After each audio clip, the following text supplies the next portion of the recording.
कक्षा 7 के ऑनलाइन कक्षा में आपका स्वागत है। जैसे हम गणित विषय का अध्ययन कर रहे हैं और गणित में हम आंकड़ों से प्रबंधन का जो अध्याय था उसको पढ़ रहे थे। तो उसमें आज हमने जो टॉपिक लिया है वो है माध्यक। पहले हमने माध्यक पढ़ा, फिर बहुलक पढ़ा, अब है माध्यक। अब माध्यक क्या होता है देखिए। माध्यक भी एक प्रकार का प्रतिनिधि मान है। यह उस मान को दर्शाता है जो प्रेक्षण के मध्य यानी बीच में होता है। क्या होता है?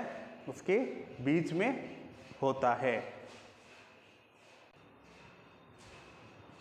जैसे कि यानी प्रेक्षण के मध्य और बीच में होता है, यानी हम पहले जो आंकड़े दे रखे होंगे उसको या तो हम आरोही क्रम में करेंगे या उसको अवरोही क्रम में लिखेंगे, और लिखने के बाद हम ये देखेंगे कि उसके आधे प्रेक्षण, माध्यक में क्या होता है कि आधे प्रेक्षण उसके ऊपर होते हैं और आधे प्रेक्षण उसके नीचे होते हैं, और जो बीच में होता है सेंटर के अंदर वही हमारा माध्यक होता है। तो अब इसको परिभाषा तो लिखी हमने, इसको हम इस सवाल के अंतर्गत देखेंगे कि देखिए सबसे पहले क्या होता है कि प्रेक्षण, ये जो आंकड़े दे रखे हैं आपको, इन आंकड़ों को हम पहले इसको आरोही में या अवरोही क्रम में व्यवस्थित करते हैं। तो हम इसका हल कैसे करेंगे देखिए, यानी आंकड़ों को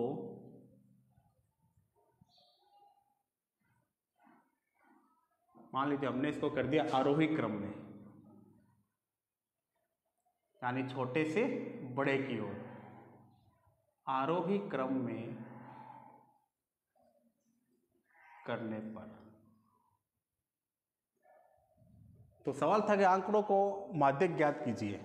ये अंक हमें दे रखे हैं 24, 36, 46, 17, 18, 25, 35। और माध्यक क्या होता है कि जो प्रेक्षण के मध्य या बीच में होता है, जो एकदम सेंटर पॉइंट में होता है, आधे आगे होंगे आधे पीछे, और जो बीच का होगा वही माध्यक होता है। तो ऐसे तो हम पता चलेगा नहीं। तो हम क्या करते हैं, इन अंकों को पहले अवरोही में न करके किस में कर रहे हैं, और आप इसको आरोही में भी कर सकते हो और अवरोही में भी व्यवस्थित कर सकते हो। तो हम इसको छोटे से बड़े की ओर, तो देखिए इसके अंदर सबसे छोटा अंक है 17, फिर 18, 17, 18। अब इसके बाद में है 24, फिर 25, फिर 35, 36 और 46।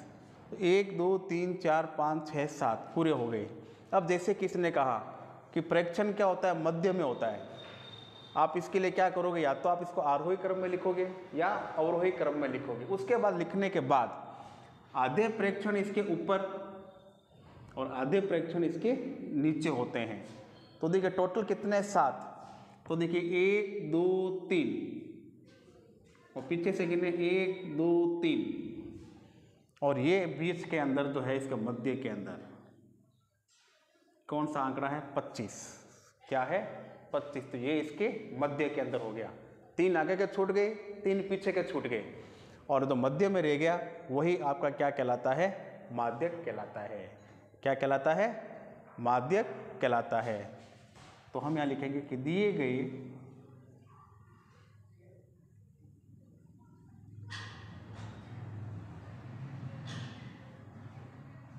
आंकड़ों में, या ऐसे लिखिए आंकड़ों के मध्य में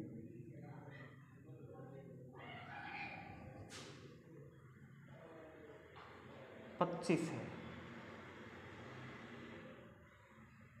तो इसलिए चूंकि